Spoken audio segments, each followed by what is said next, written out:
Rebre el Premi Henri Valor amb Balada de la Frontera va suposar una il·lusió enorme, per a començar perquè du el nom del gran escriptor que és Henri Valor, de manera que ja és un èxit, una satisfacció enorme,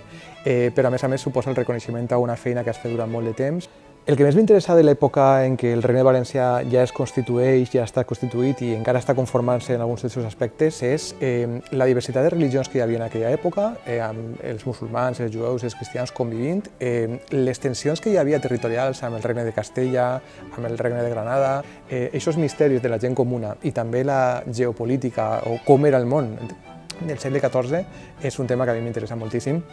i una forma d'apropar-me a aquest món és una via és l'estudi, evidentment, però una altra via és la creació d'una història. En la meva novel·la hi ha molts elements màgics, és veritat, que influeixen en la trama. A mi el tema de la màgia, de la bruixeria,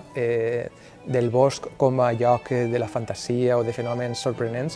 sempre m'ha interessat moltíssim i pensem que a l'edat mitjana la gent creia realment en aquelles coses. Incorporar aquests elements fantàstics a una trama històrica fa combinar dos gèneres, que és la narrativa fantàstica i la narrativa històrica, però a més crea els elements que a mi sempre m'han interessat. Els festivals de novel·la i de literatura en general em semblen una oportunitat fantàstica per a